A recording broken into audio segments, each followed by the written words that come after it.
Você já ouviu falar da nova reforma trabalhista?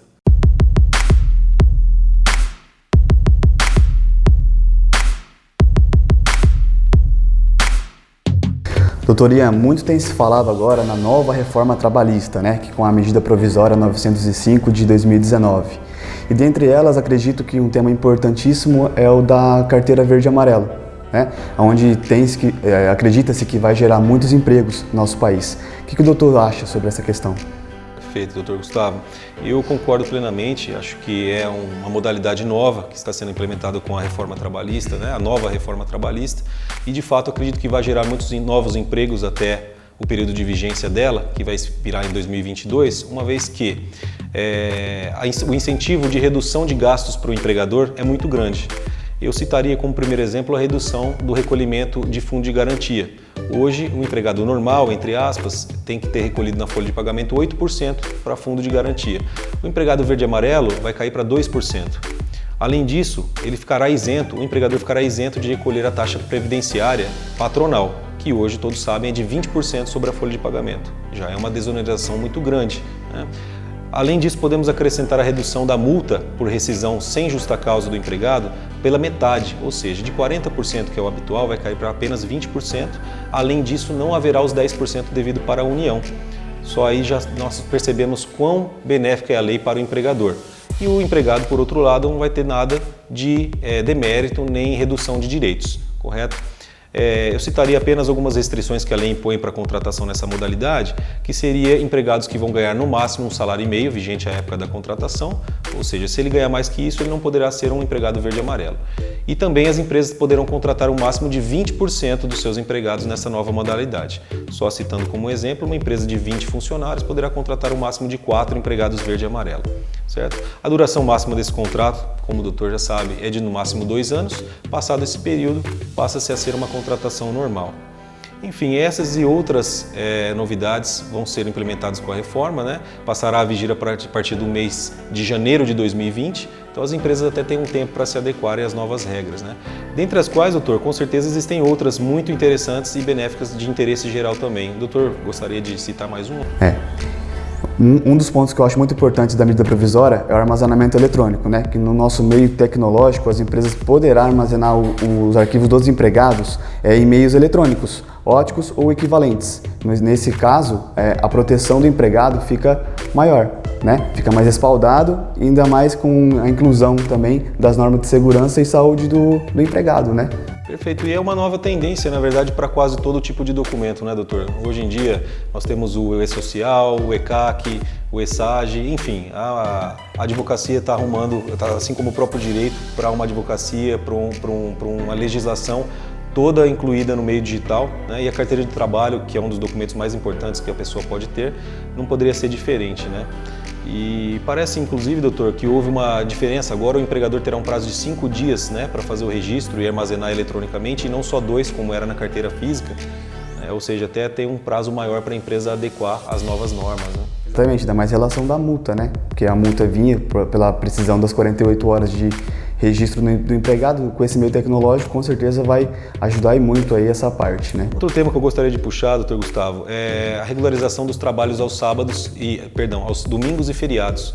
Antes, conforme de conhecimento geral, esses trabalhos nesses dias eram restritos a determinados setores, do comércio, do mercado, setores indispensáveis na acepção jurídica da palavra, como hospitais, postos de gasolina, supermercados, enfim, setores que não poderiam parar como de fato não param. Agora, com a nova reforma trabalhista, isso foi ampliado, doutor? Agora, todos os setores, basicamente, podem trabalhar aos domingos e feriados, contanto que o empregador conceda pelo menos um descanso semanal aí para os seus empregados, Caso, é claro, não haja essa concessão, a empresa terá que pagar em dobro, como já era anteriormente. Mas havendo esse descanso pelo menos um domingo ou feriado do mês, as empresas e os empregadores estarão livres para alocar seus funcionários nesses dias que antes eram proibidos, de trabalho.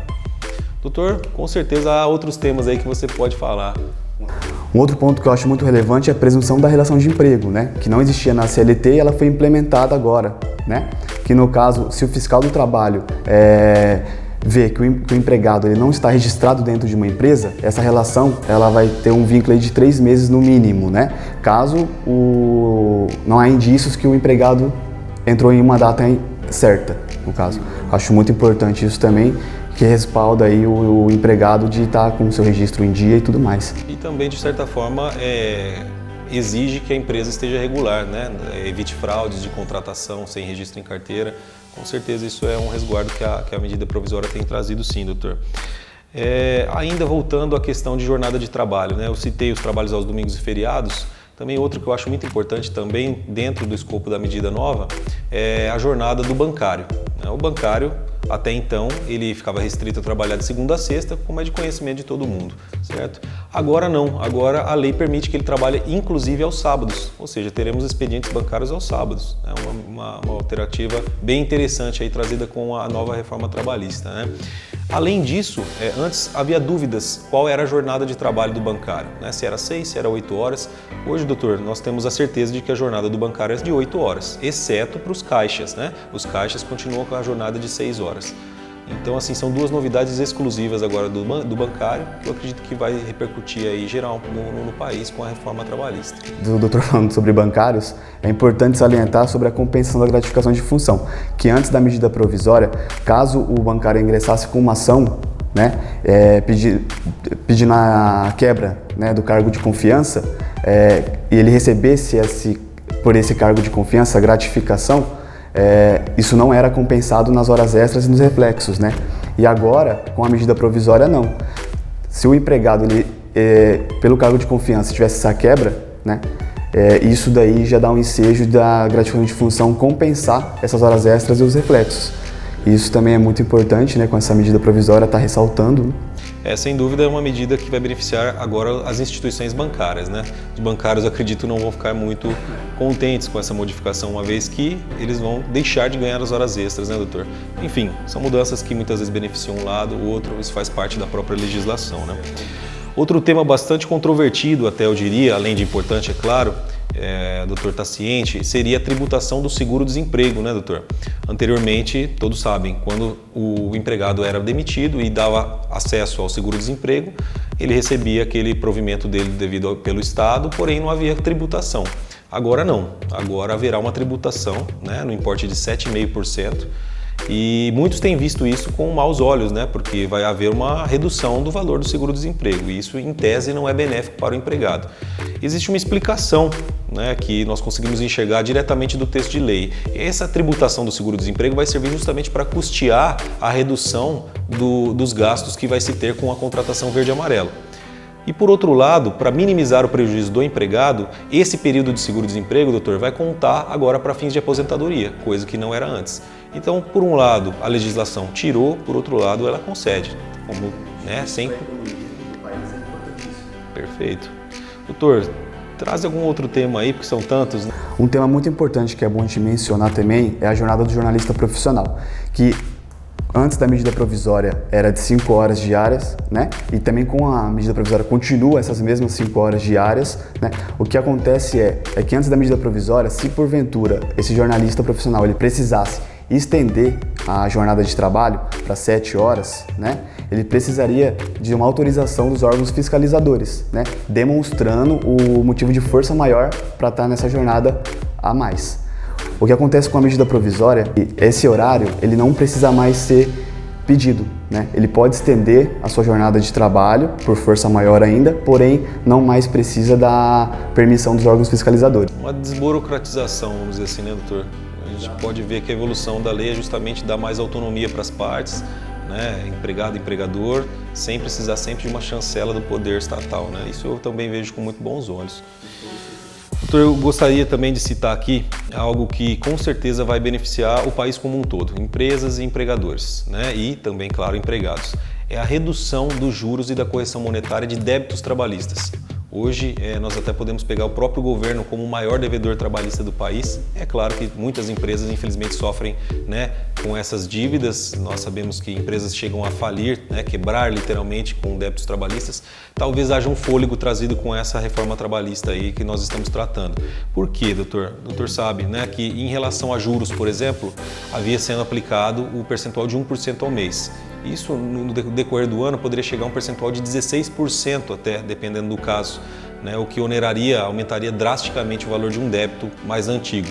Agora, com a reforma, com a MP, esse percentual cai para o nível da caderneta de poupança. Nós sabemos que, por um lado, o percentual da caderneta de poupança é irrisório para investidores, porém achamos aqui um parâmetro favorável para o contribuinte, para o jurisdicionado, que é justamente a redução desse percentual para fins de pagamento de débitos trabalhistas. Só a título exemplificativo, doutor, nós podemos considerar que o valor de 1% ao mês vai cair quase que pela metade ou menos, dependendo da variação da caderneta de poupança. Então, os débitos tendem a ser reduzidos e as empresas talvez tenham fôlego para se livrar desses inadimplementos que tanto oneram a rotina da empresa como um todo. E gostaria que o doutor até pudesse falar também que com certeza tem novidades nesse tipo na correção monetária também, não só nos juros, né, doutor?